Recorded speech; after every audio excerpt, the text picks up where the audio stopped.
Hello, everyone. Welcome back to another episode of the 1 Point Safety Show. Myself, Scott Hartley, and my amazing and happy to be back, not ill podcast host, Scouse Andy Lockhart. How are you, mate? All right, bud? You feeling better? Better than last week, yeah, mate. Yeah, good stuff, mate. Yeah. In case you didn't know, the reason we were off last week, Scouse wasn't very well. It happens to the best of us, mate.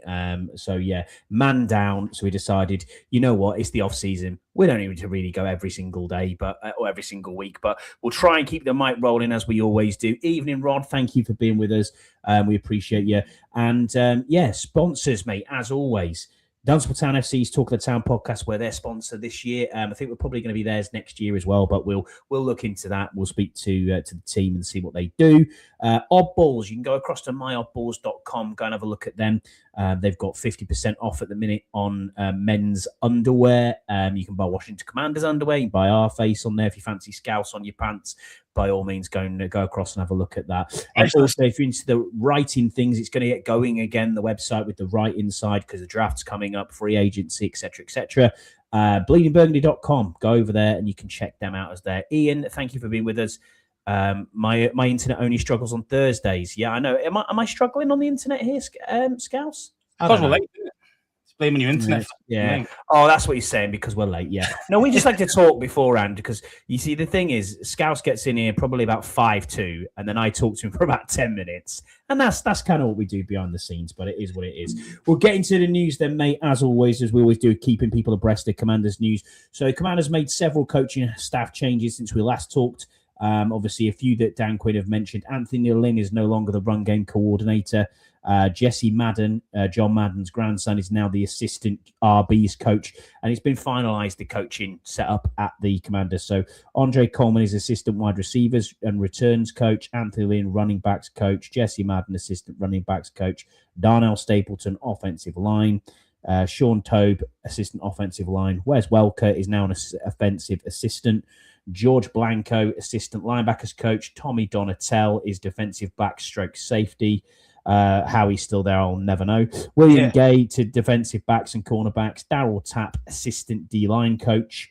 John Pagano, outside linebackers coach. DJ Williams, the quarterbacks coach. And Eric Henderson, defensive line coach. So that's the coaching side of it. I think we already kind of knew that, but it was this week, Scouse, there was a bit of a coup, or what looked like we had a bit of a coup, which was LSU safeties coach Jake Olson looked like he was all but signed to come to the Commanders to do some sort of job with us, come across from LSU, clearly knows Durante Jones. So it's like, okay, what are we going to do with him? Now he's had a change of heart, and Lane Kiffin over at LSU has decided to do whatever they can to keep him. So they've clearly paid him a little bit more money, and he is staying with LFU. So apparently, reading the tweet from Matt Zenit, I'm going to give him a shout out because he obviously has been tweeting about it. He said LSU safeties coach Jake Olsen's now decided to stay put with the Tigers after initially being set to leave for a job with the Commanders. Lane Kiffin and LSU worked hard to keep him after he initially accepted the job, and now he is set to stay at LSU. Happens, mate, doesn't it? But to be honest with you, I couldn't see where a position for him was anyway. Well, there might have been the case of getting rid of Donatel. Yeah, safeties coach. Yeah, exactly. Yeah. I see what you mean. Yeah.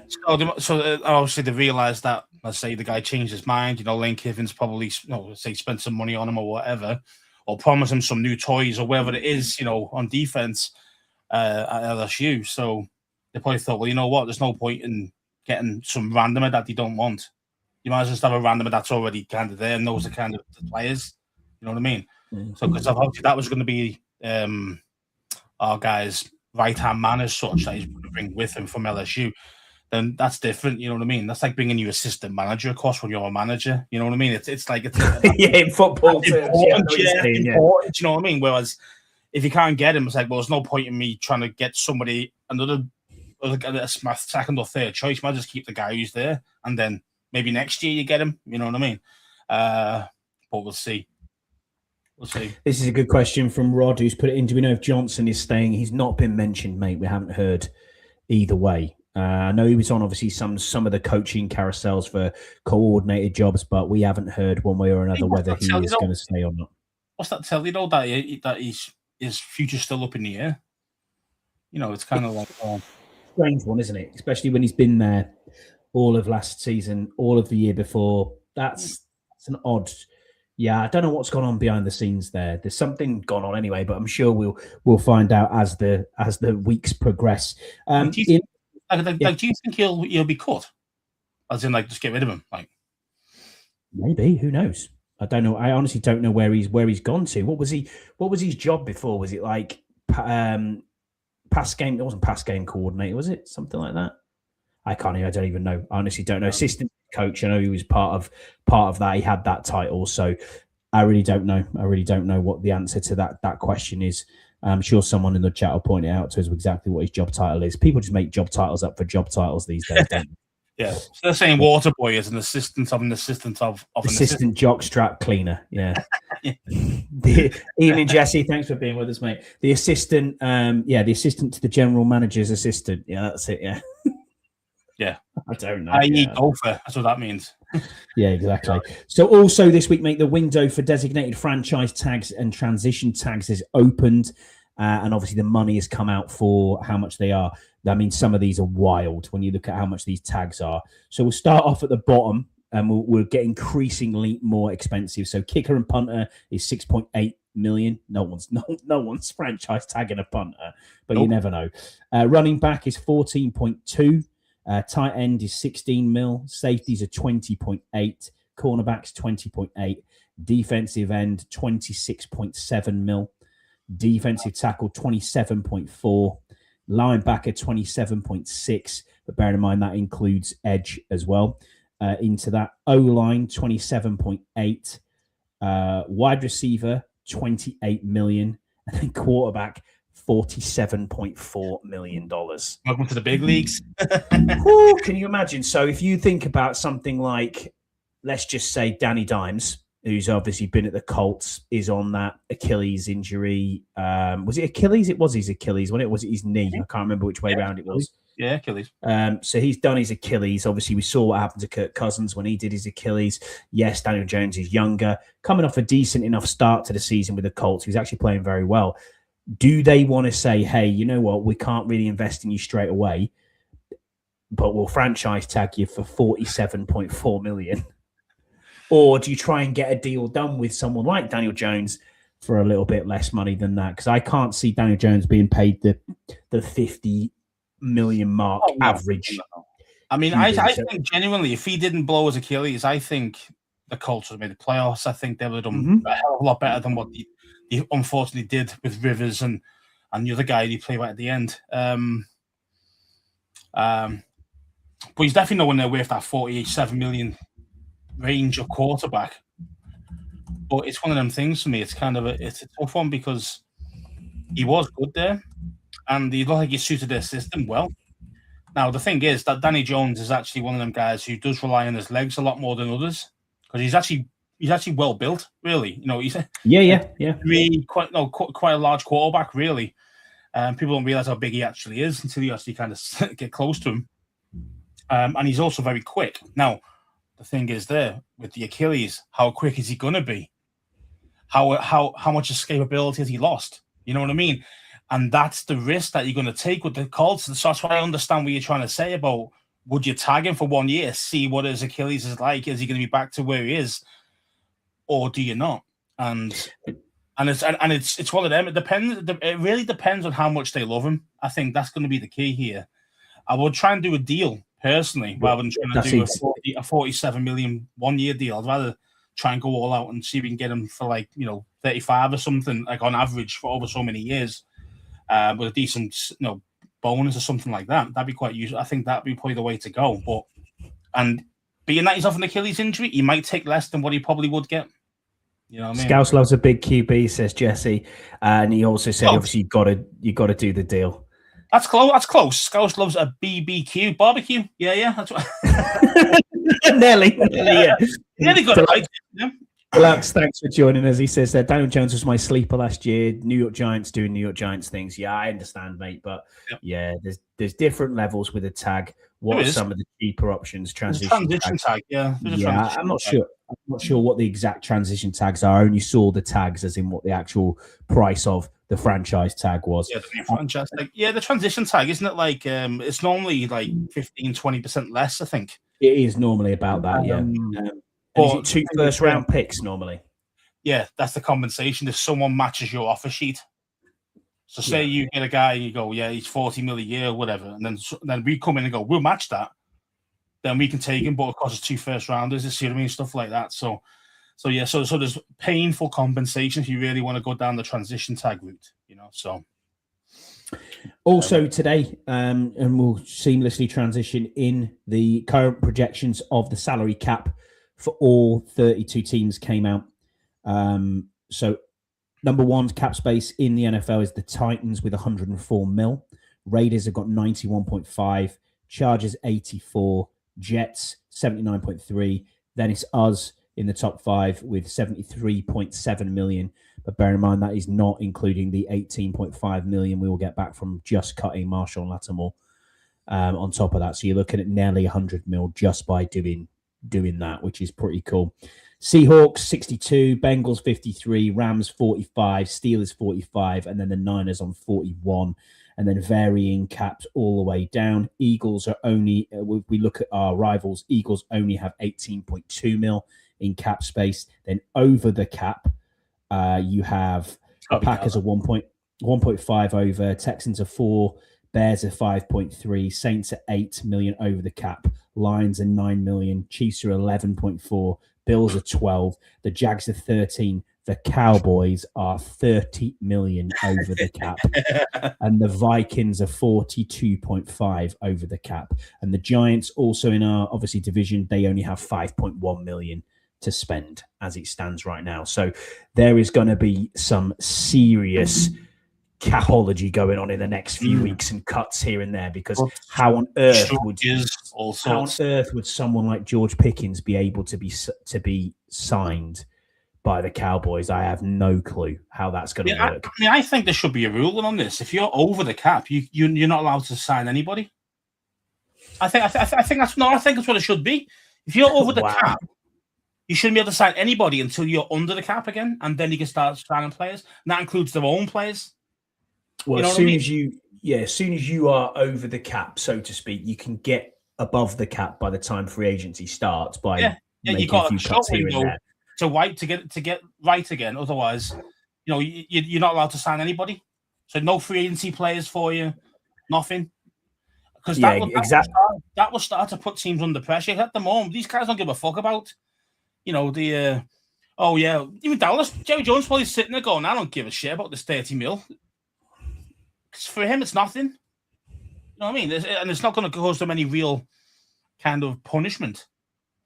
So that's why they'll find a way of signing Pickens. They'll find a way of doing this. They might cut one guy that might give them, some decent. They'll restructure Dak or something like that again, and it'll be like right. Killer, though. That's the problem. Like Dak is proper killing the cap, 100%. 60 million a year. Yeah, a year for. Is he good? I'd say he's good. I say he's a good quarterback. Yeah, he's a good quarterback. But he's not elite. He's better than good. I wouldn't say he's worth 60 mil a year. You know what I mean? Like even in today's wage, I don't think he's worth that.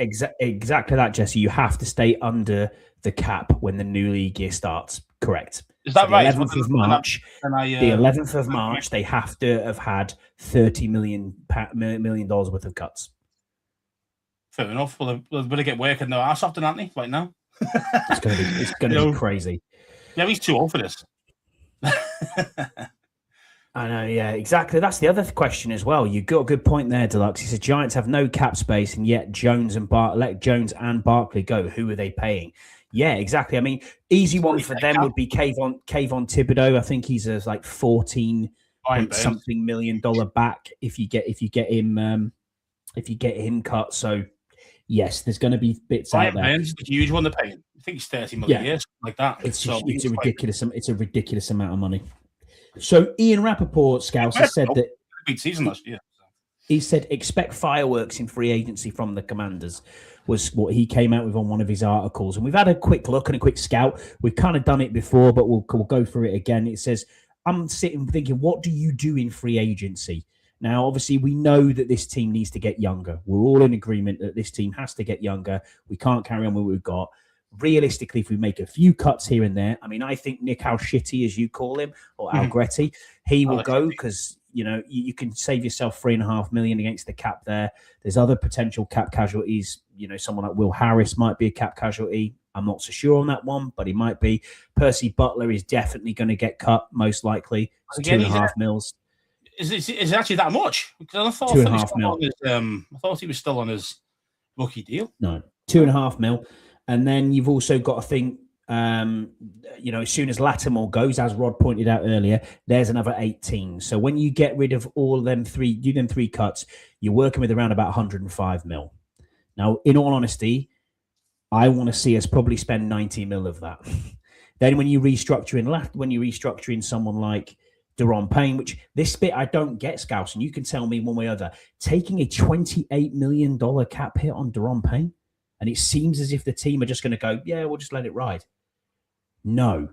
Now is the time to say either, yes, we're going to trade him for a fifth or a fucking juice box and and that's about it, or whatever you might get for him, and then you take the cap hit, which is about 11 mil, and you're left with another what's that? So you're left with $17 million extra, or you extend him and say, right, we'll extend you, we'll give you a bit more money, and you're probably going to be working with around about 10 more mil, whichever way around you want.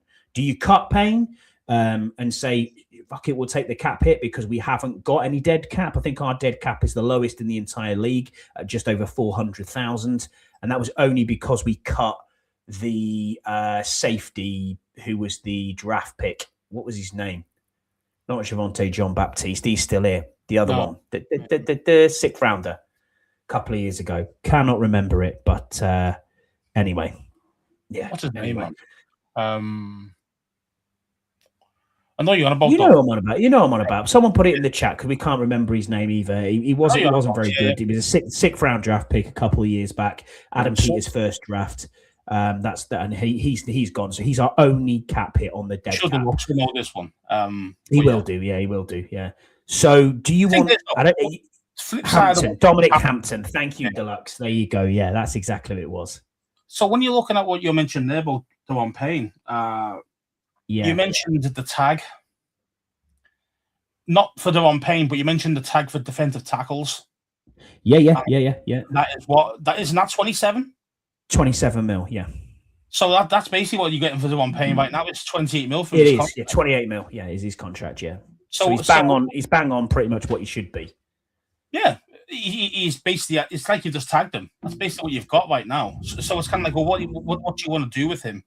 Is he that real corner piece player that you think he's worth to keep? No. For me, he's not productive enough to be that level of money. But he is good. He's a good player. Would I want to keep him? He's a good player, but he's not.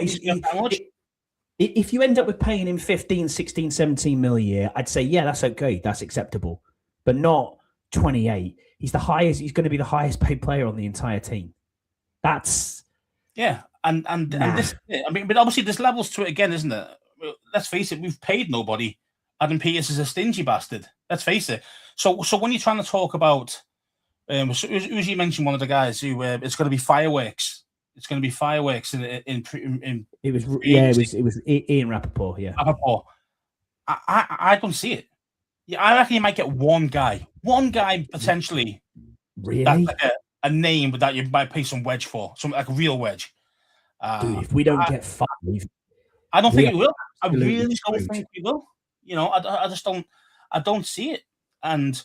I don't think anyone's going to... Because Peters is a stingy bastard, you think... But when do you do it then? If that's the case, look at every other team in here. How do you get better as a team? This is the question I don't ask. And this might be his downfall. This might be Adam Peters' complete downfall. Is how do you get better as a team by not signing free agents on one-year deals, where you're constantly going back and forth with one-year deals? You got to get younger, and there's young talent in this free agency. Now, I'm not saying we can probably get it. The problem we have had, and me and Jesse have had this conversation, Burrow's the same, others in group chats, where we've all said, because the cap goes up every year, teams who maybe didn't have that amount of money and thought, I might lose a superstar here, they can pay them players. And that was the problem with last free agency, where all these players came on the market and everyone went, oh, yeah, what a player, we'll get him. And they stayed because there was money available. Mm-hmm. This year's probably going to be exactly the same, but there are teams out there with multiple players. Like, for example, the Seahawks. They've got 5 or 6 who are up for renewal. You can't pay 5 or 6 people $25 million a time. It's impossible to do that. So someone's going to have to walk. The Jags is exactly the same. Key players on their defense are going to leave because there's nothing that they can do to keep these players. You don't want to be going old players anymore. I'm looking at players that are around about 25 to 28 years old. Anyone over that year, I'm not interested in. And I don't mean to be rude. And Trey Hendrickson, for example, amazing player. Yes, I'd have loved him last season, but we just don't know what he's going to be like. Did he have that year out because he was like, well, fuck it. The Bengals aren't giving me the money that I wanted anyway. So why should I play for you? He's plus 30. He's going to be 31 by the time the season starts. Mm-hmm. I ain't paying a 31-year-old player on the edge nearly $30 million. It's just not going to happen. So, but you're paying Devon Payne nearly $30 million to be a DT. I know, but Payne's, for me, Payne is not worth that money at all. Not $28 million. Nowhere near. Because then you're then telling me that Payne. You're telling me that Payne is one of the top D tackles in the entire league. I wouldn't even put him in the top 5. I wouldn't put him in the top 10. To be fair, and you just say he probably is our most expensive player on contract. Yeah, he is. Yeah. So it's so we mentioned about a lack of talent. We mentioned it many times before. We've got a lack of talent everywhere. And our highest paid player is above average. Wouldn't call them elite. No, 30 million, come up to 30 million a year. That you're looking for these elite guys at that kind of corn. So it's kind of a. The thing is, right? I mean, money talks. Let's face it, money talks. It does, yeah, it does. It's very rare that you let the true blue chip guys leave your organization if you've got any, and that's league wide, not just here. We've got no blue chippers. Let's face it, but other teams have got them. For example, even the Browns with Myles Garrett last year. Same thing. It's like, I want to leave. I don't want to be here. It's fucking shit. Well, 40 million a year, do it. Yeah, that'll do it. See what I mean? Money talks. It doesn't matter. It doesn't matter if the guy. These guys, the blue chippers, are just not going to be out there. As you say, they're probably going to get re-signed, or unless they desperately want to leave, and they can still get a similar-ish contract from somewhere else. Otherwise, most of the time they're going to get re-signed. So it's kind of it's going to be difficult for us to get some real blue chippers in. But for me, it's kind of like you've got to throw money at it and see what happens. You've got to throw the money at it. If you don't throw the money at it, you're not going to get him. It's as simple as that. It doesn't matter about if he likes Jaden Daniels or he likes this guy on our team or this. It doesn't matter. It's about the wedge, the guaranteed money. That's all anyone gives a fuck about. If you don't give me guarantees, the guy's not coming. It doesn't matter who it is, because somebody else will offer him it. And especially if he's a good player, he's going to have multiple offers. So why would he come here rather than going to Kansas or whoever offering big money out there? Evening, Andy. He says, sorry I'm late, lads. I went to view a house in Norfolk. Heard this one going now. Hey, topical. Very topical, especially after Mr. Mountbatten wins. But shall we? We won't speak about that because that's for a different podcast. Jesse says, sorry, Scotty, but they have to sign older players for 1-year deals. They don't have enough money to sign 30-plus mid-20s players. I disagree with you. I don't think they have to sign loads of players that are over 30. There's players that are 30. That's fine. There'll be depth pieces. But what I'm trying to get at here, Jesse, is I don't have a problem with the Sheldon Day. You want your main boys. Yeah. Your core guys, your core people need to be mid-20s, free agents that have done it in the league. That's why I'm looking at 5 or 6 that I think we actually absolutely have to have. I mean, players I've put down here, Isaiah Likely, who's likely to get $8.8 million. See what I did there? I'd like to see Boye Mafe from the Seahawks, 12.2. Adafe Owe, probably not going to get him at 19.3. That's a lot of money. Kingsley Enagbari from Green Bay, 5.5 a year. He's had an upturn good season for the last couple of seasons with the Packers as an edge rusher. Doesn't have to be there as pure, especially if you're going to go at edge at 7. You're just filling that. You're doing that rotation. I mean, look at the rotation at the edge position we've got now. Dietrich Wise, broken knee. Dorrance Armstrong, broken knee. No hamstring. Who else have we got as an edge rusher? We haven't got one. Baptiste, another hamstring. Yeah, I mean, no hamstrings. I mean, it's a thing. You see, we don't even have true starters. True. Last year, Dorrance Armstrong was on pace to be really, really good. He was brilliant, and you like him, and you really do like him. I like them, but the thing is, though, deep down, if he played for the Niners or not even like the best teams in the NFL, just like the mid-level teams, he would be the third string pass rusher. That's what he would be. But yeah, for us, he's number one. There's levels to this, do you know what I mean? And we just don't have real high-level, high-quality in premium positions. We've got a couple of guys. I think, Doug's mentioned a couple there before. There you go, yeah. Terry, Tunsil, Jaden. Yeah, I get it. And Amos as well. Yeah, you can say that. You could argue that. You could argue they are blue chips, but then, as I say, it's they are. I mean, are they normally? When I see a blue chip, I'm thinking top 5 in their position. That's what I'm thinking when I think of a blue chip. Is Terry a top 5 receiver? No. I love Terry. Don't get me wrong, and I rate him high, but not top 5. Jaden, after his rookie year, you could potentially go, well, you maybe find that, but then last year, no. So for me, he's not a top 5. Tunsil is. Tunsil's a top 5 left tackle. Yeah, so I would say he's the only blue chip we've got, and we've got to pay that dude this year, by the way. So that's going to cost a lot of money to keep him. So it's not though. It's going to cost us a lot of money to keep him, but cap wise, your cap will actually go down. Yeah, because of how you do it. Mm-hmm. But yeah. Yeah, we've got to extend them long, 4 or 5 year deal. I'm talking here. Yeah, it's I think you offer him a 3-year, $100 million deal on top of what he's already getting paid there. So you've got him for a guaranteed 4 years, which I think is about right. Because Adam Peters doesn't really want to do many more than 3-year deals. I mean, people like Devin Bush, he's not going to cost you a huge amount of money at linebacker. And Kobe Dean is out there. Kobe Bryant, that's one that you probably. Who did you say? Kobe Bryant. No, first guy. Nakobe Dean from Philly. No, first guy. One before him. Yeah, Devin Bush. Devin Bush, yeah. Very good middle linebacker. Give me a linebacker with speed. Exactly. That's what you want, a linebacker with speed. Up here as well, not just Madrano speed, but no brain. You know what I mean? We need like a guy who actually knows the game, you know what I mean, inside out. And yeah. I like Kyle Duggar from the Pittsburgh Steelers. 5.9 is what he's looking at. Not getting a lot there. Alontae Taylor at corner, Montaric Brown from the Jags at corner, Greg Newsome from the Jags at corner, Tariq Woolen probably got burnt in the Super Bowl. Maybe not. I've got a friend who's a Seahawks fan, like quite into it, like, and he's saying, you don't want him. You don't want Reek. Trust me, he's a hothead.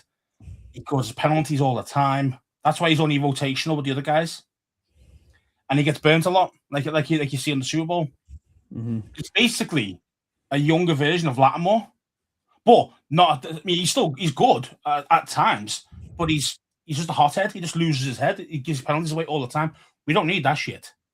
Do you know what I mean? I tell you one under the radar signing who I really would think, and I think will come here, would be kind of your Jonathan Jones type player who's going to replace him. I think it's going to be Jeff Okudah. I think Jeff Okudah from Minnesota will be here.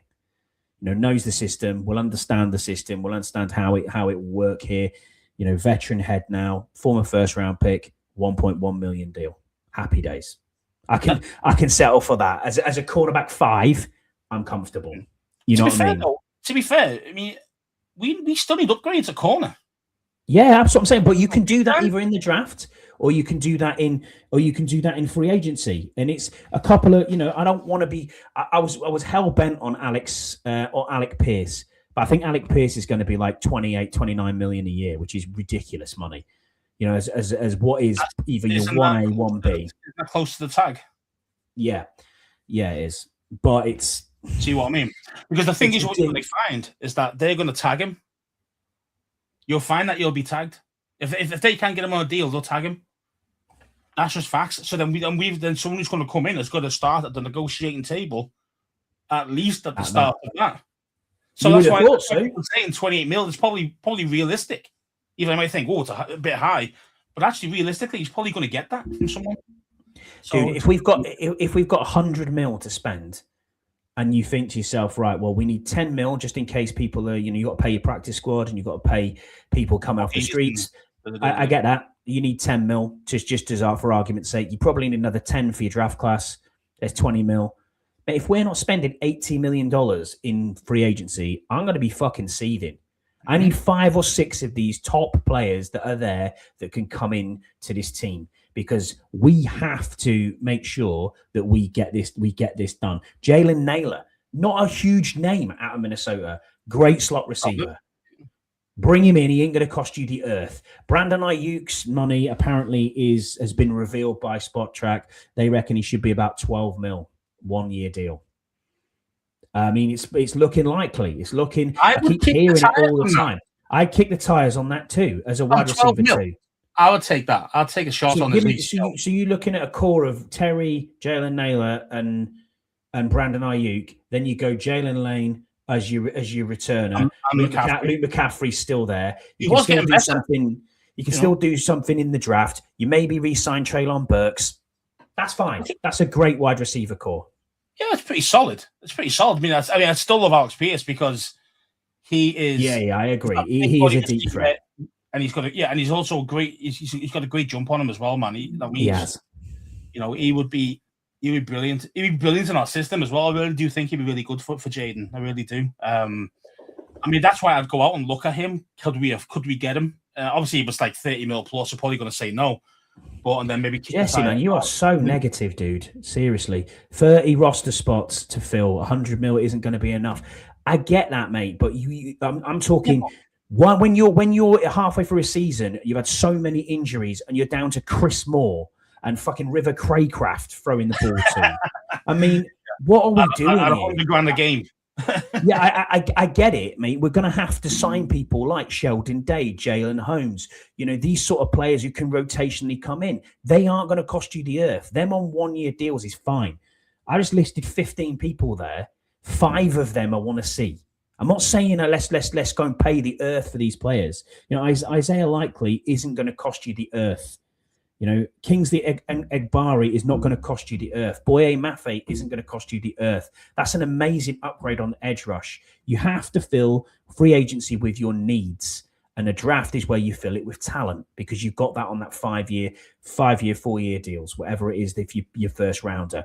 The problem we have had is Ron missed in every single draft, and it's left us in absolute shit street. That's what I'm saying. We've had zero talent coming through from the draft, really. How many first-round picks, how many second-round picks are still here from Ron Rivera's era? Sam Cosmi? Can't think of any others.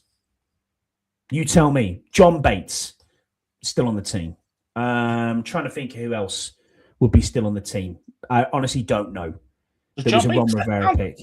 John Bates, no, it wasn't a second rounder, but John Bates was a pick under Ron. Oh, Ron. I'm just trying to think of who else is on our team that would still be here from Ron. There isn't many. Oh yeah, there's not many. I'll tell you that. Yeah, less than you can count them on one hand. You know what I mean? Yeah. I mean, the thing is here is Terry wasn't a Ron pick. Terry was a Gruden pick, wasn't he? I thought he was a Gruden pick. Yeah, he's a Gruden pick. I'm pretty sure. But the thing is, right, what I'm looking at here, if we're looking at free agency or we're looking at draft, it doesn't, for me, I'm looking for an elite corner.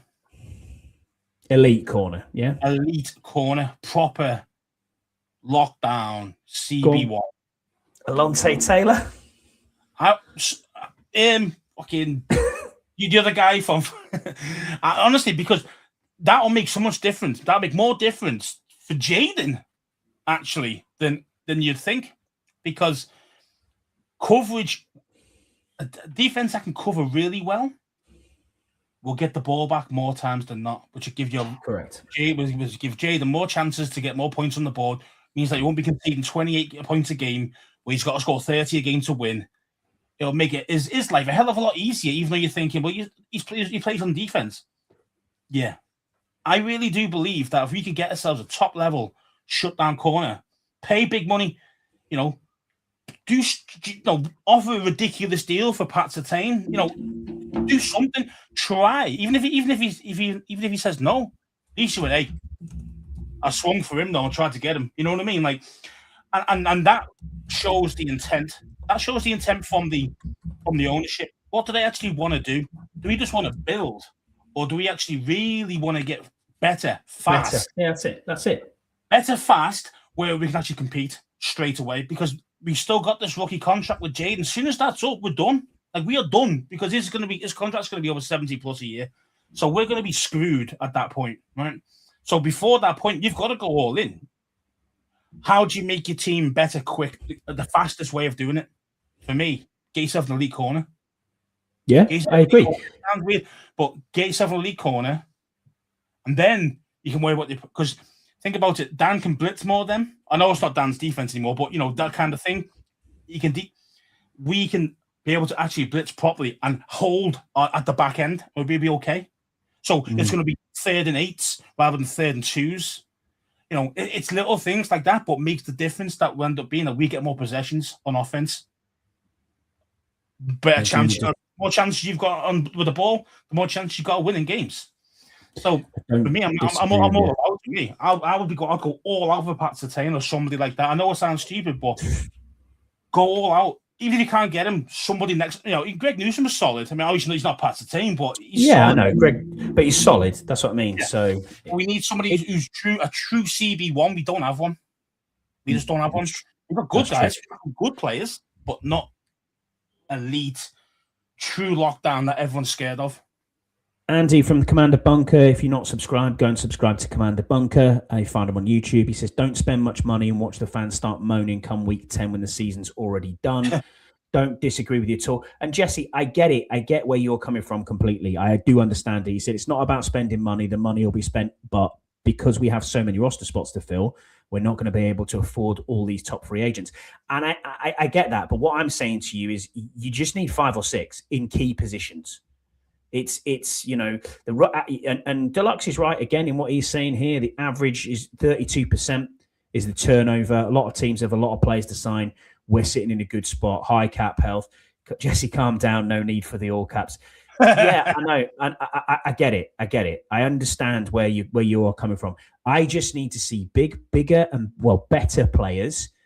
Not necessarily elite or but quality starters in the right position. I think if you go for a Quay Walker at linebacker, that is the player that you want to see because you can go side to side. It's not Bobby Wagner dropping in coverage.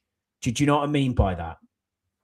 But think about this. If you've got a lock, I'm going to harp on about it. If you got a lockdown corner on one end and one side, what does it do for the rest of the defense? That allows you. I get it.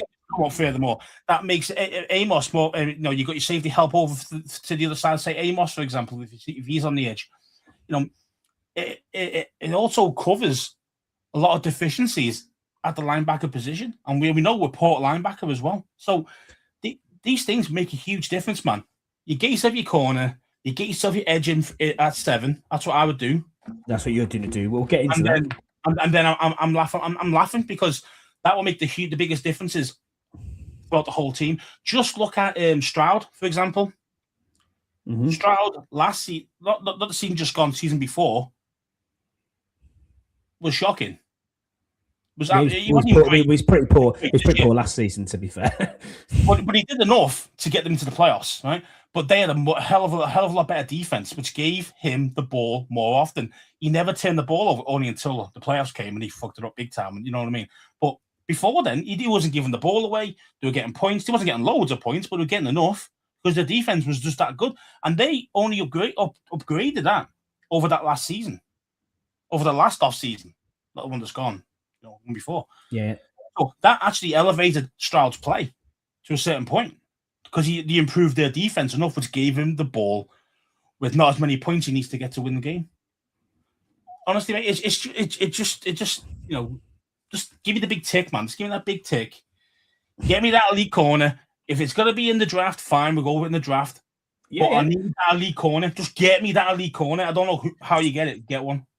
So, talking a draft, then obviously we can get into this a little bit. I mean, I've put down here, what do we do? Now, I honestly do not think that we can mess this up at 7 in any way, shape, or form. There are a lot of good blue chip players in this draft, but not quarterbacks. So the problem you have in this draft is outside of number 1, which we all pretty much nailed in stone. It's Fernando Mendoza to the Raiders. Apart from that, you have no idea who's going anywhere, shape, or form from number 2 all the way down to probably 20.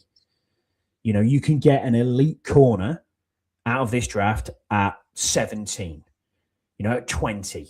You can get a Caleb Downs at 7, which I know Jesse's going to go mad again, who, in my opinion, is the best safety that's come out of the draft in 10 years. He might actually be the best player in the draft. I agree. And I honestly agree with that. You got Love if you wanted to go running back, which he absolutely loves. But I think this fan base would go mental if we drafted an offensive player again this time round. David Bailey would be the obvious pick at 7 because he is the elite edge rusher that's out there, high upside as well.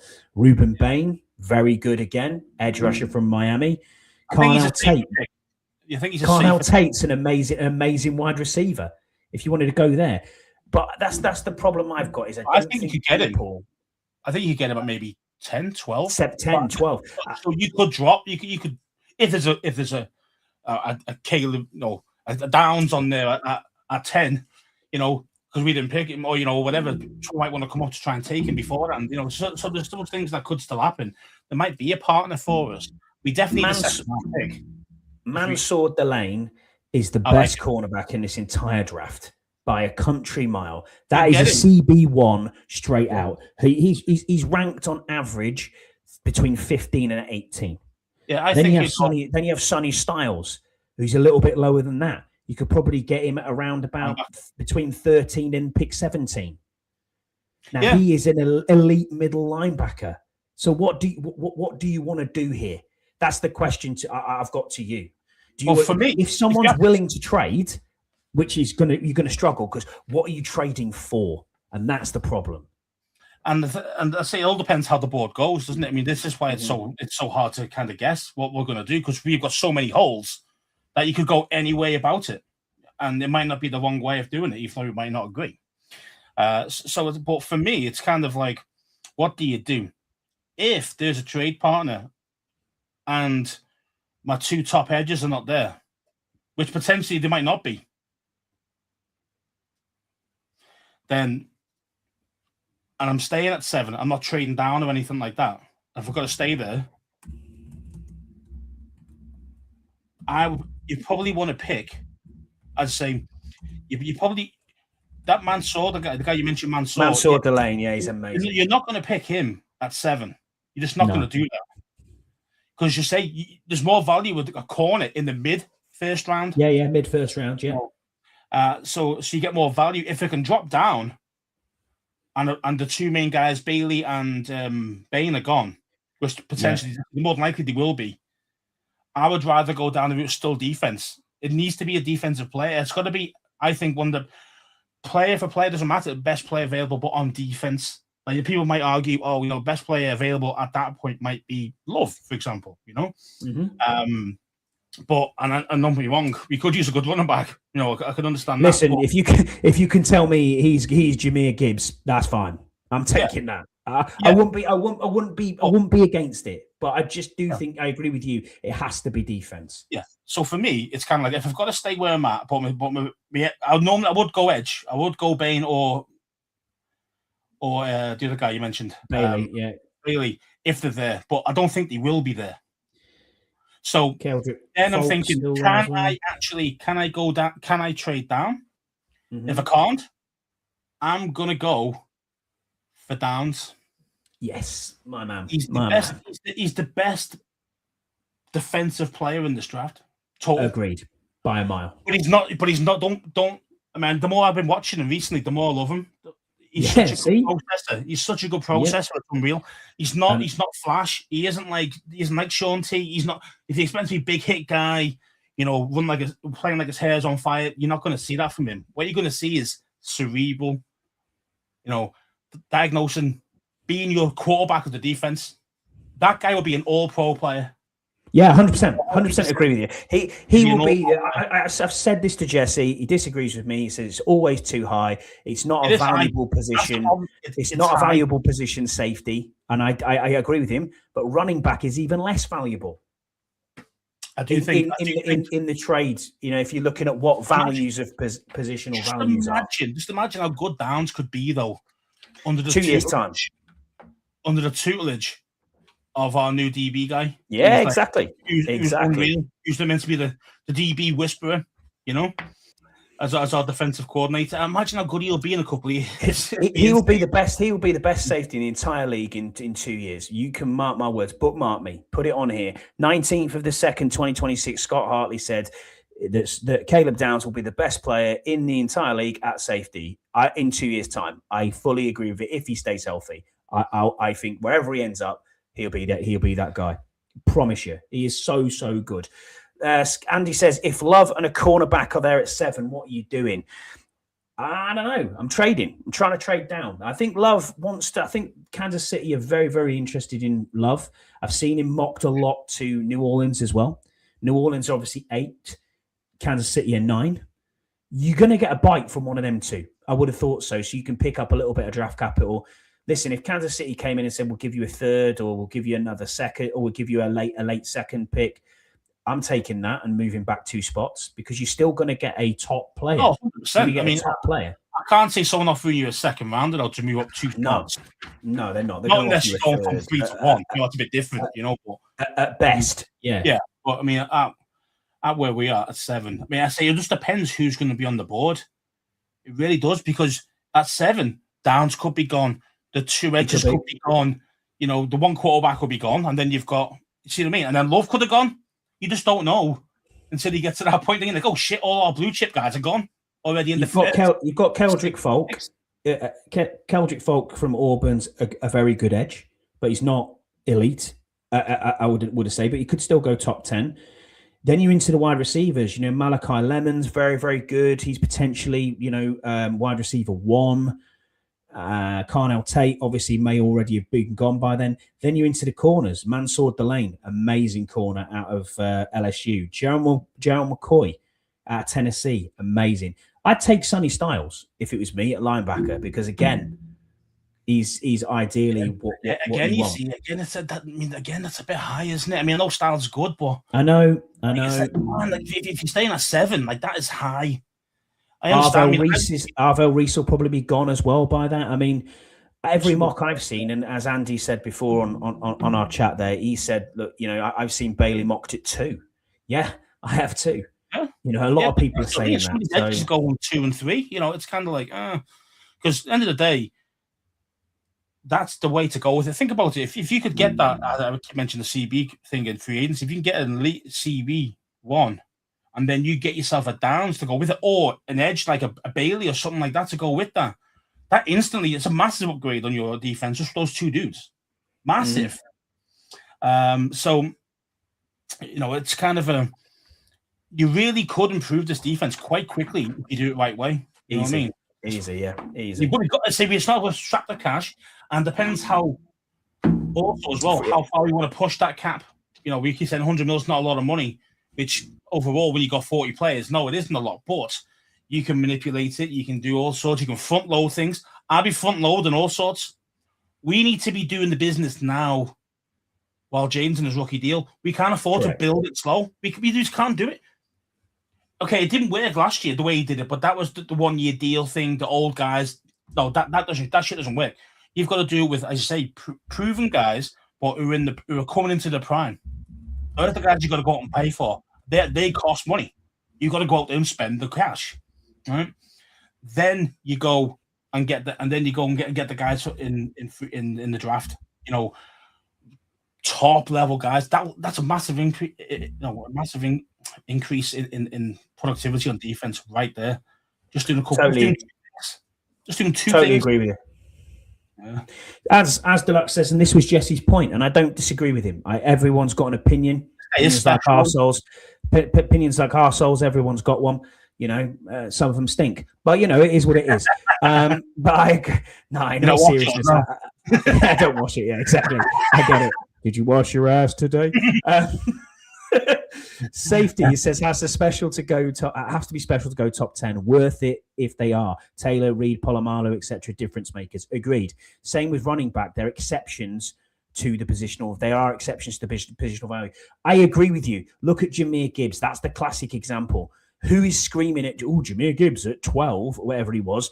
No one's talking about that now. But you have to think about how the money's slated as well. If you're taking a safety and you're paying a safety $8-9 million in the rookie year, that's a lot of money to be paying out. And I think where Jesse's point is coming from, and I don't disagree with him, I do not disagree with him at all. I think he's right in what he's saying, is you need the blue chip players in the blue chip positions that are going to cost you the most money. Your quarterbacks, your defensive ends, your edges, your tackles. That's it. That's the players. Because they're the ones that make the money. The safeties, the corners, the running backs, they're not making that much money in the grand scheme of things. Mm-hmm. And also running back wise, there are a lot of good free agent running backs out there at the minute. Breece Hall, Travis Etienne. We're not even going through the list. They're just two off the top of my head that I'm looking at going, okay, Rico Dowdle, Javonte Williams over at Dallas. There's four that would improve us immediately. And running maybe back, 8 mil. Kenneth Walker, if Seahawks can't test the water. Apparently, they're not going to franchise tag Kenneth Walker. Apparently, they're going to let him walk. That's crazy. The man's just been MVP in the Super Bowl. Yeah, Charbonnet's good, but then you saw the difference though when Ken Walker got the ball most of the time rather than on a timeshare. Yeah, exactly. Charbonnet when he went out, and that's not taking anything away from Bill. I just don't think Bill can be a running back one yet. No, I don't. Learn. I don't think so either. His pass pro is not good enough. It just isn't good enough. It's a big tell when Bill comes into on the field. If I'm on defense, I'm going, oh, Bill's on the field. It's going to be a run play. Yeah, because he can't pass protect for shit. When we have tried to do it, he's got a quarterback killed half the time. Every time we tried to pass ball, he's been whiffed. And the elite edge guy just destroyed him in half a second, and then, that's it. Game over. Quarterback's on his ass. That's the thing.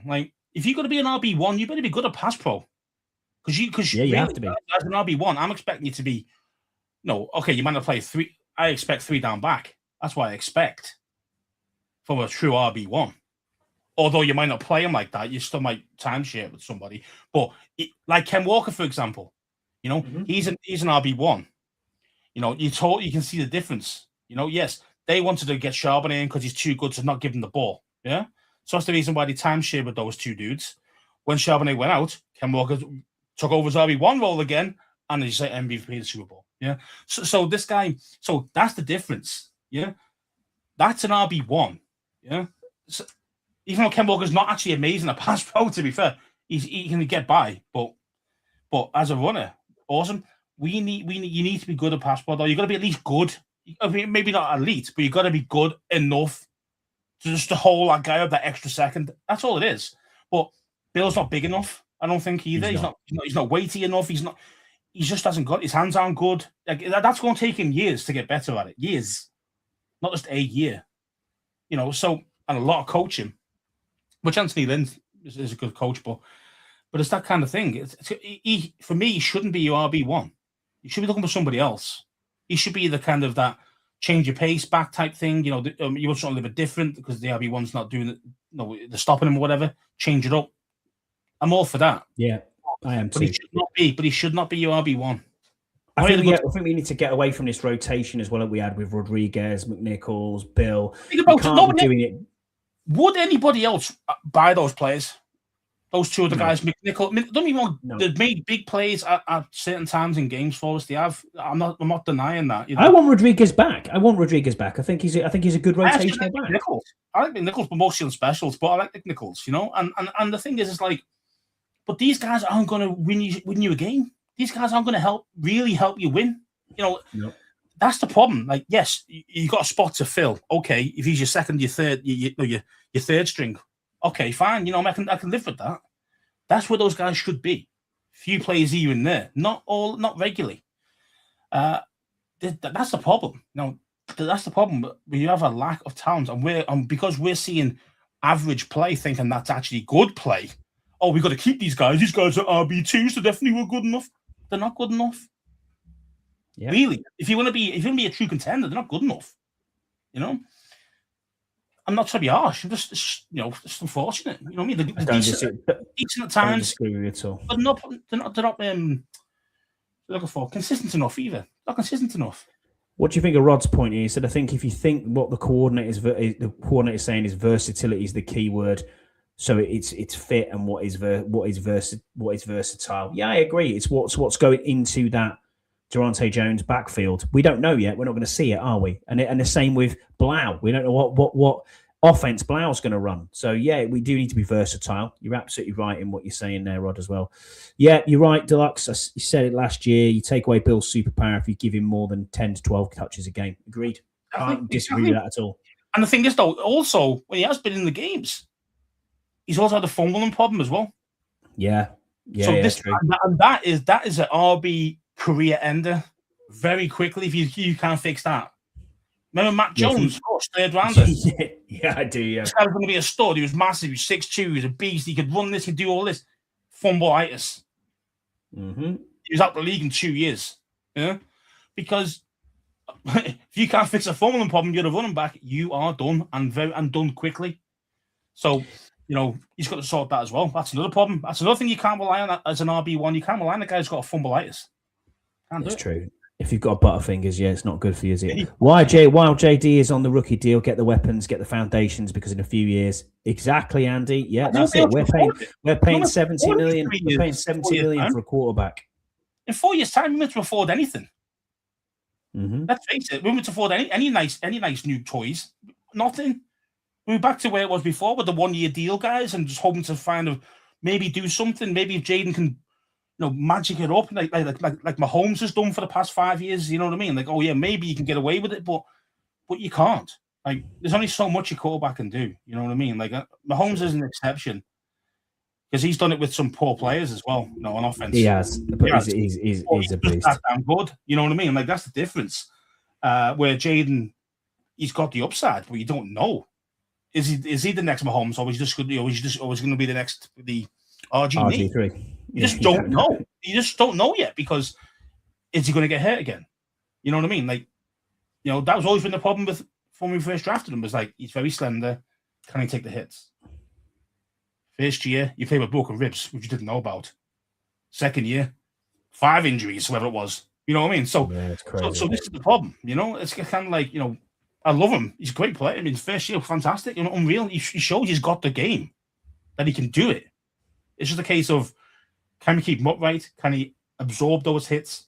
And can we protect them better? And stop doing too much quarterback design run plays? I'll just go through some of these comments we've got here. Deluxe is writing a lot, so I'll give him the time. He said, agree with Jesse, but what we're saying was there are exceptions to the rule, but better be damn sure the player is an exception when you're taking him in the draft that high. That was when we were mentioning safeties and running backs. I agree. Obviously, he also said here McNichols and C-Rod are NFL players that would help many teams as RB 3 and 4. Don't disagree with you. Or specials for McNichols. Yeah, but that's what I'm saying. That's kind of where he's at. They're your RB 3 and 4s. They should not be anywhere near your RB2 level. And these guys were playing RB2 most of the time. Mm. I mean, even after time, C-Rod was playing RB1 for a bit. He was, yeah, absolutely. And I understand we had an injury to Eckler. I understand that. But it's kind of like, it's not. They didn't really plan it well, I don't think, personally. Bill can be 1B in a tandem. Thoughts on a tandem instead of a committee? Yeah, I like the tandem. I like what they're doing over at, Detroit, places like that, Montgomery and Gibbs. It works. You know what I mean? Charbonnet and Walker, it works. Yeah, it works. No problem with it at all.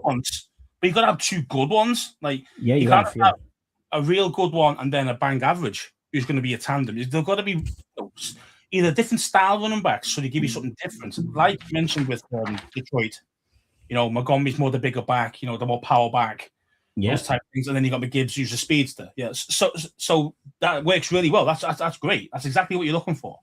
If you're going to do a tandem type of running back system, that's exactly what you're looking for. You're looking for two guys like that. Now, Bill isn't any of those. Let's face it. He's okay. He's got good cuts, and he's got good speed. He's got a nice jump cut. I'll give him that. But he's not rapid like Gibbs, and he isn't big. No. Like Bijan Robinson type. yeah. He's like between those two, which they're hard to kind of work out. Like, what's his best thing? What is he? The only thing I will say about Bill Scouse is that he's definitely outplayed where he was drafted. Oh yeah, we knew that. I mean, we knew that from you look at his college tape. The last year he was suspended, but the year before that, it's like, this guy's probably a fourth rounder. You know what I mean? I would have said so. About fourth round. That's probably where I would have put him. Steal. Like, I'm not knocking AP with this one. This is a hit. It's just a case of you're expecting this guy to be your starter, your RB1, the guy who can do it all. I don't think he will. I don't think he is. I don't think he's that guy. Unfortunately, no, I agree. I agree with you. I wish he was. Because that's unreal. Then if you get yourself an RB1 from the 7th round, that's on a rookie deal as well. Yeah, thanks very much. I'll take that. Unbelievable. We'll get into. Don't forget, everybody who's in the chat and everyone who's watching, please don't forget to like and subscribe to us. Do all that good stuff. We do it for you, and we do shout out other shows as well. So, Bleeding Burgundy Pod, go and subscribe to them. Obviously, go and subscribe to Commander Bunk, which Scouts will be on again next week. Go ahead and do that too. We think then we're a big community. The 54th, as Deluxe says, we are the 54th man as fans. Go over and do the subscribing and all that good stuff. If you're listening on Spotify or wherever you get your podcast from, leave us a little review if you've got the time. This is perfect. This is exactly what my thinking as well. I think I said it before. Deluxe mentions there that it's Bills are a change of pace back that doesn't really pass ball or catch well at this point. So it's tough to play him not predictably. It's exactly right. It's exactly right. That's why you can't be your RB1. You just can't be. Because that 90% of the plays, if he's on the field, it's going to be a running play. Absolutely. Running play. You know it's going to be. So instantly they're coming closer. And then you want to try and go, I'll try and outsmart them and maybe do a play action or something like that. Bill can't pass protect for shit. And that quarterback better get that ball out damn fast, otherwise he's going to get nailed. That's the problem. And that puts our quarterback under pressure because this guy can't block for shit. That's the problem. That's a problem when you've got an RB1. Just look at Genty, for example, as well. He's not very good at pass pro. No, he's not. He's their RB1. How often do you see the quarterback on the floor? All the time. All the time. Now, obviously, but also their O-line is terrible, and it depends again on tight ends. They've got a bad O-line. They've got a bad O-line, and they've also got a bad. Geno Smith's not a great quarterback either, but also. The thing is that because they're a bad team, they're always having to throw the ball more than run the ball. Mm-hmm. So Genty's not even playing after game because he's that bad in pass pro. So you can't even mix it up and try and kind of, think, oh yeah, well they're going to be running. They're going to be throwing the ball here because it's like 30 points behind. Oh wait a minute, sharp handoff. Genty goes 80 for a touchdown. No, because Genty's not on the field because he can't. Because he's not pass pro. Because he can't do pass pro that well. So when Geno's throwing the ball 50 times, that means Genty's not getting on the field. Yep. Same thing with Bill. And that's Genty, who's like a guy who was, when was he picked? 7 or 8 last year. He's a really good running back, as in when he's got the ball. But pass pro, shit. Which means that limits the game. When they're playing when they're going to play and he's in the field, 9 out of 10 is going to be one play. It's the same thing. It's the same thing. The difference is that this guy was drafted, 7th overall or whatever it was, and our guy was 7th rounder. But it's still the same thing. If you're thinking to be an RB1, you better be good at pass pro, man, otherwise you'll waste the time. You're not an RB1 in my book if you can't do it. At least at a good level. Boris says best fan base in football, and Deluxe says 100%. We are the best fan base, battle tested. Couldn't agree more with you two boys as well. Appreciate you both. We'll get into our fan questions then off the topic. It's a little bit of a strange one. Tim Towner always wants to put in a question that just goes everywhere within the NFL, which is brilliant. I love Tim, and thank you for your questions. We do appreciate it. So if you've got more questions next week, guys and girls who are listening, please find us on Twitter and give us some questions. He said, let's look at the 2026 schedule of teams we're slotted to play. It looks pretty stout. NFC West with 3 playoff teams, AFC South with 2 playoff teams. If you split games against divisional teams, you end up with a 9-8 record. Do you think that this would be considered a good year by fans, or do you think anything less than the playoffs will bring hell's fury upon DQ and APs? I just think the expectations are going to be what we're going to find out in free agency in the draft. That's what the expectations are going to be. Because you can say those teams last year were playoff teams and like that. Next year they might be dog shit.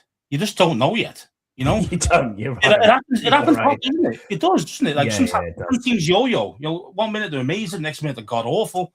You know, and it happens in 1 or 2 years very quickly sometimes in some teams. So for me, I'm not too worried about we're playing potential ex-playoff teams from last year, because you don't know what they're going to be like until the first 2 or 3 games of the season. You don't really know what they're going to be.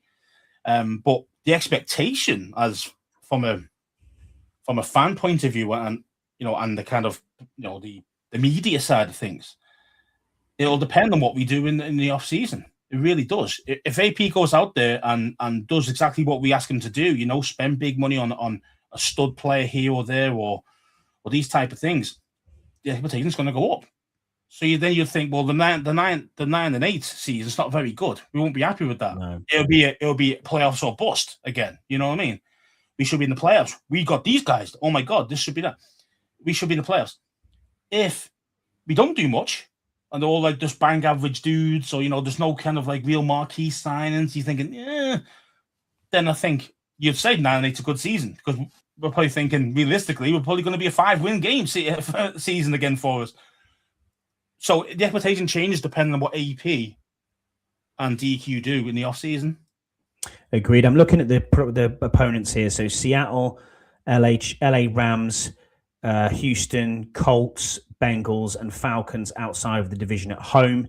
And then away we have the Vikings, 49ers, Jags, Cardinals, and the Titans. Outside of obviously the division again. I mean, yeah, there are some really tough games there. I mean, we got nilled, didn't we, at Minnesota last year? Mm-hmm. Yeah. The 49ers is no pushover. Absolutely not. Jags are a decent side now on the upward trajectory. Cardinals and Titans, I would say, yeah, they're probably 2 easy wins, I would suggest.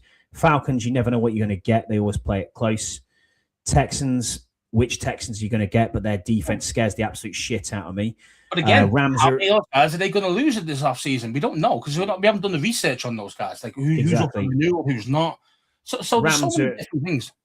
Rams are a good side. Bengals, always a good side. There's going to be some cornerstone teams, Seattle. Don't forget they weren't very good 2 years ago. No, I know Seattle were poor.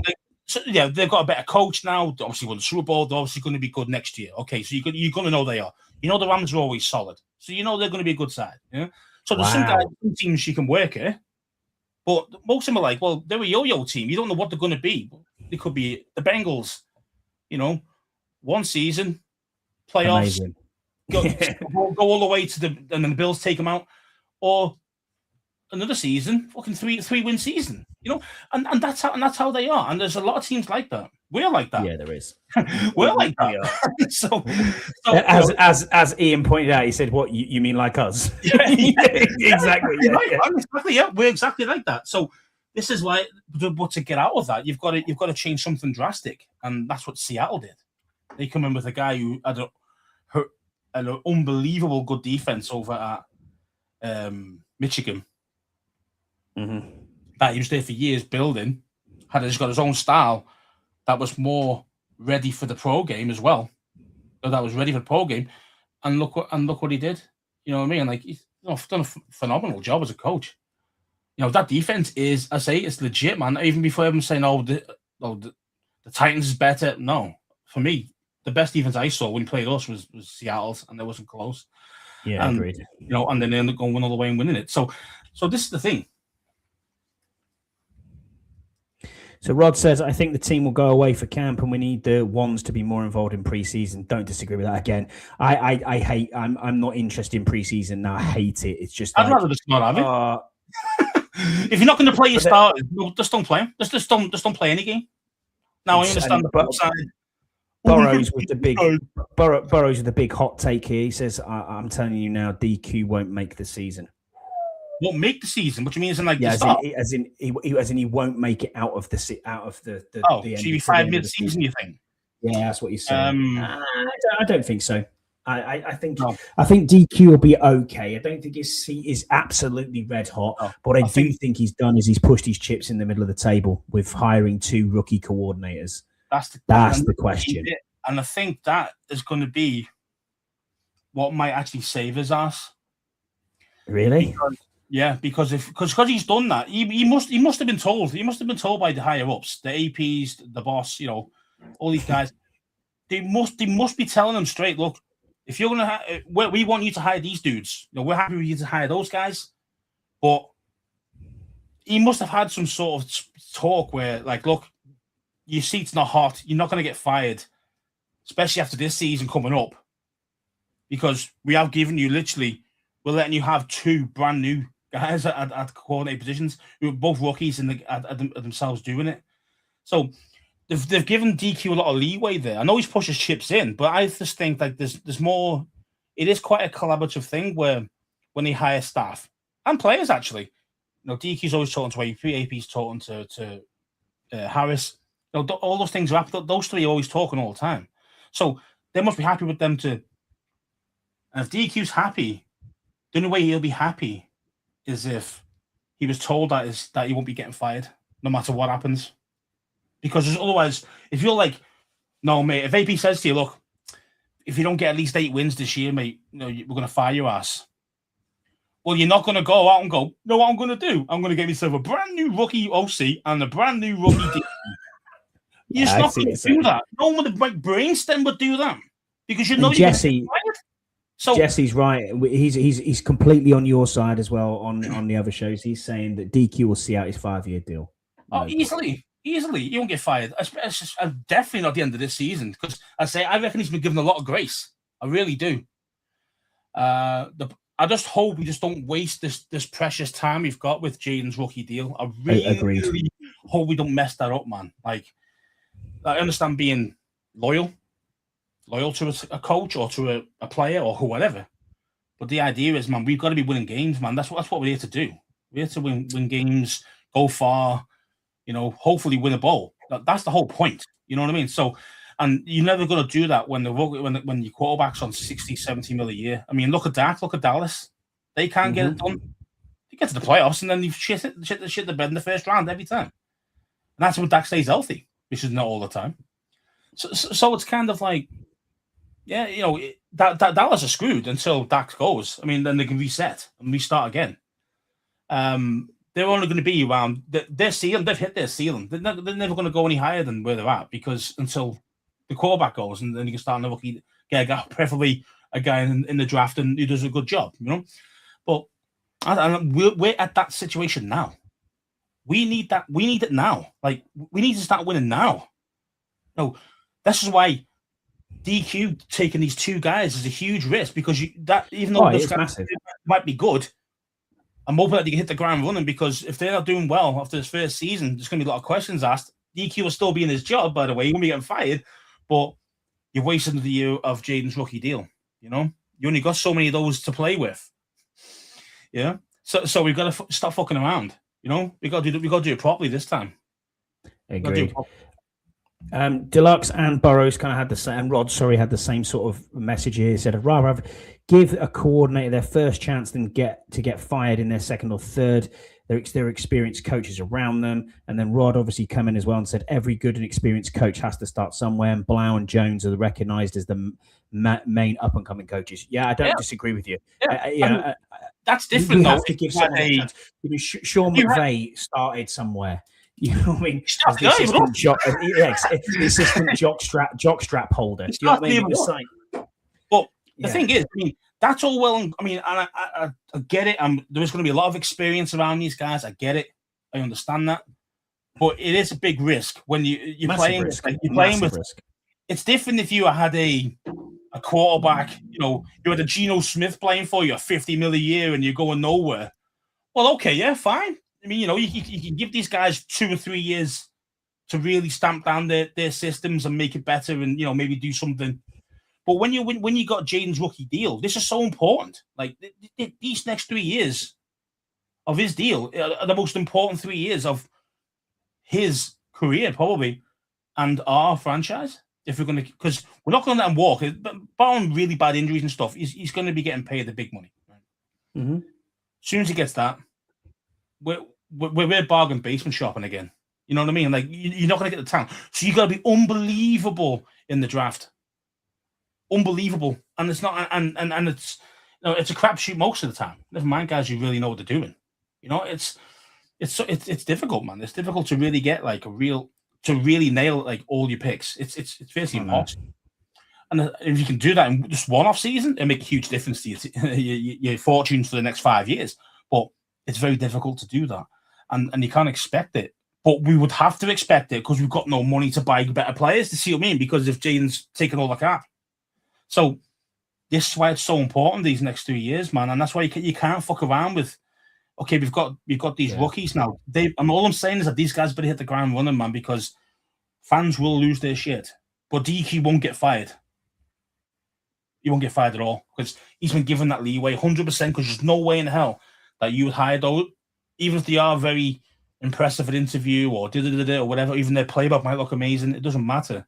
It's like you've got no experience, and I'm resting my head on your 2 shoulders. If his head was on chopping block, that wouldn't be happening. End of story.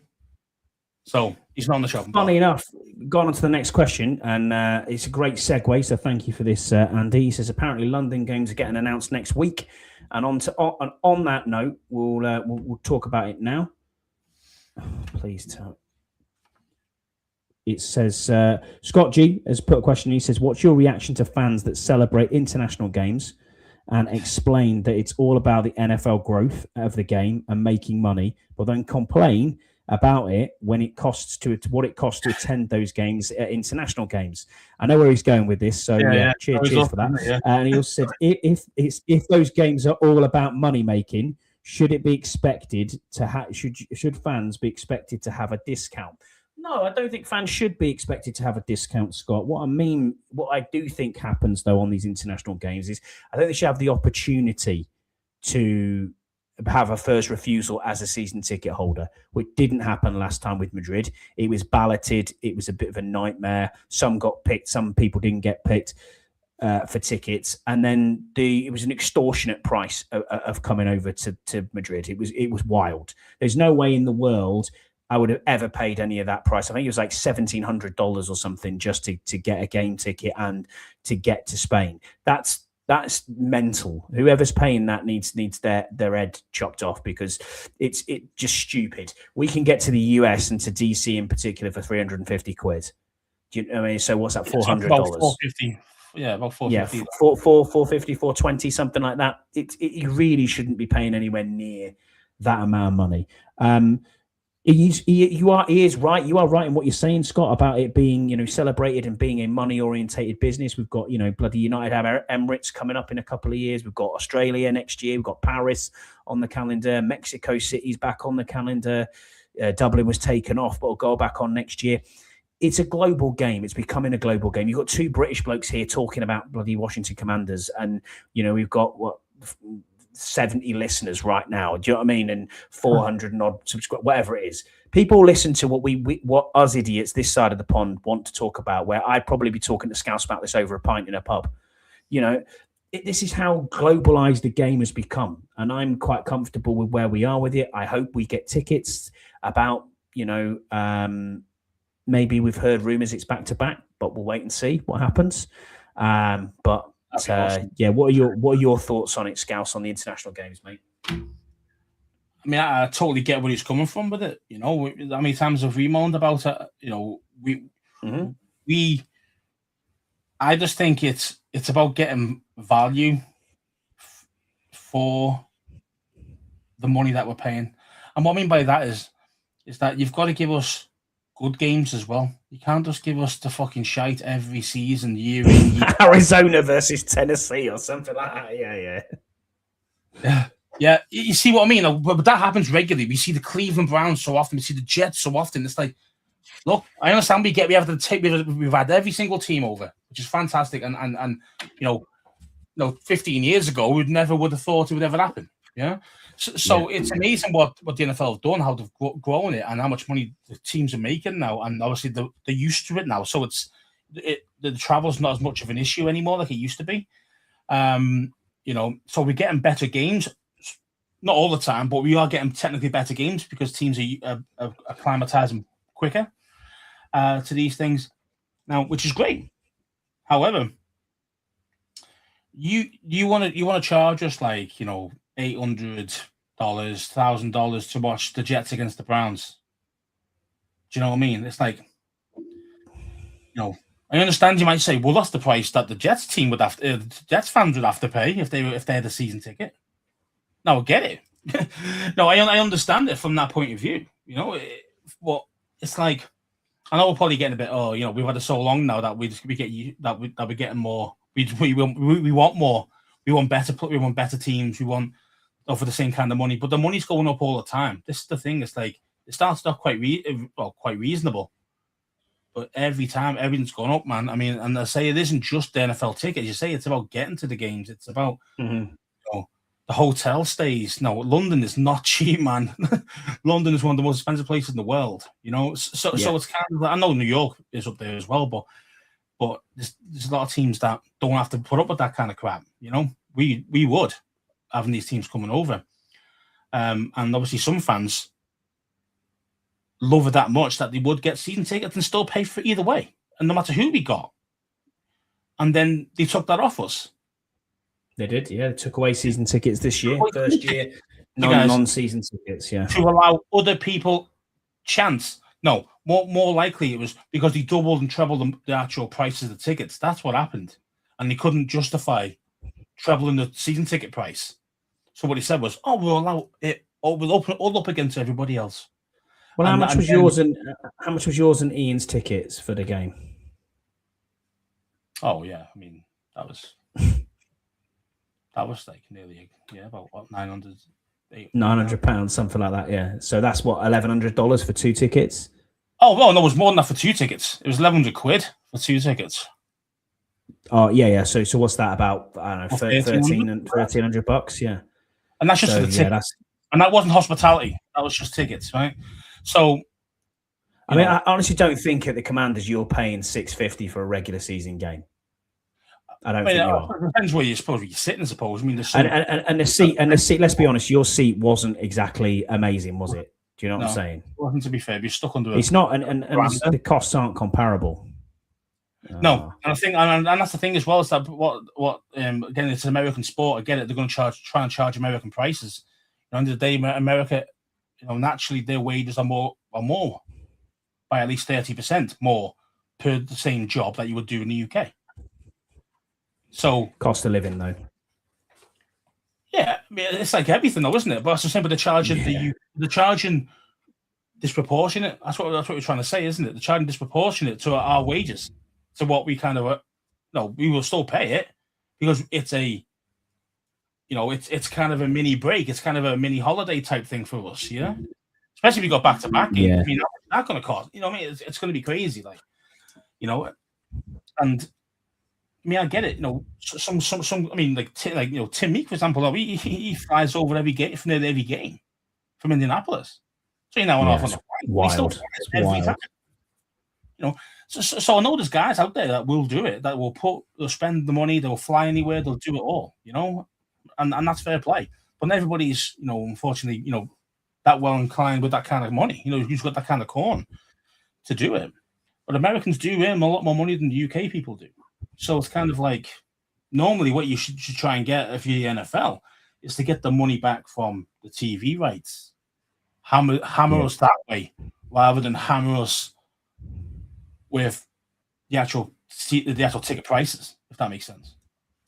So Andy says our footy ain't much better. £90 for me to go to Spurs this Sunday.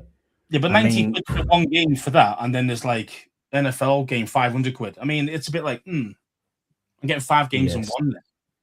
Yeah, it's wild. See what I mean? So I understand, again, Spurs have got more games. They play more games, a lot more games per season, but it's that kind of condensed part of it as well, I suppose, isn't there? Yeah, it is indeed. You only got 17 games to start playoffs. You got 17 games you can watch. Soccer, well, I find 40, 50, 60 games sometimes, so. Our final question of the week, Scouse, is also from Scott G. He says, when Downs is the pick, can we expect Scouse to buy his jersey? Maybe after his first season. So second season, I'm going to buy it. I'm warming to him because he is damn good, man. But it's that's very good. As you say, my only thing is it's not about the actual play or the play of the man. I just worry about the comparisons and the media and all those things because he's not Sean Taylor. He's not even that type of safety. He's not even like that. Like, you watch the more and more you watch him, it's like, no, he's cerebral. He can see the field. He's brilliant at reading the game. He's intelligent. He can. He's really, really good at kind of communicating to the DBs and the linebackers in front. And I'm not saying Sean T wasn't that, but what I mean is that's what his game is. That's what he is. He's a cerebral guy. You won't even see him half the game because you'll just shut down the kind of the seam receiver or the guy cutting through the middle there in the slant. Tight end. Yeah, done. Yeah. Whereas Sean T would hit you with the the hit stick. You know what I mean? And it'd be mad interceptions and highlight reels galore. You won't see a lot of that from Caleb. If you expect them to be that, then you're going to be upset if we pick him. If you expect him just to be what he is, you'll grow to love him. Do you know what I mean? And that's what I think.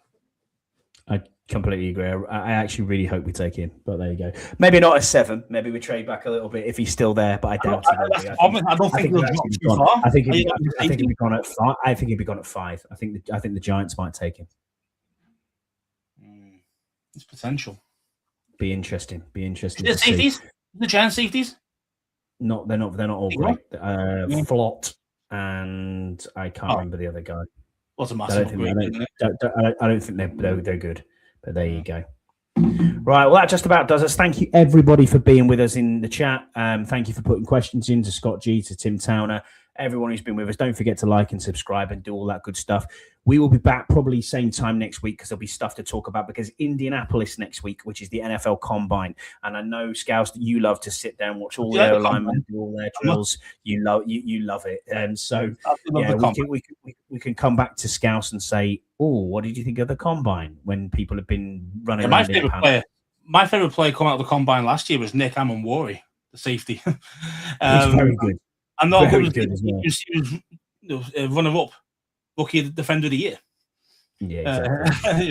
So I'm not knowing too far. I'm going to find like some certain gems when I watch the Combine. That's why I want all the players to do it rather than especially the quarterbacks. Oh, I'm not doing it. I'd rather just come to my day. Come to my pro day. Yeah. Fuck off. No, get out there and show that you can throw the ball where you're supposed to throw it. You know what I mean? It's like if you're saying that you're a Caleb Williams, you're fucking the bollocks, whoever you think you are, you should be out there and show them what you can do. And with alien receivers, because not the receivers. That's why they all wait for their own pro days. It's in their own nice little training facility, the nice little bubble where they feel comfortable and confident. You don't think of shit like that in the NFL. You'd be going fucking playing at -40 in Chicago. You see what?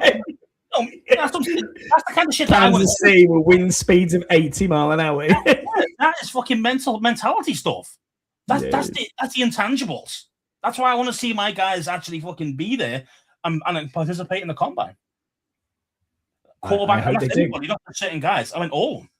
No, the top guys that who get invited should be showing their skills. Don't forget, hit that like button and the alert buttons.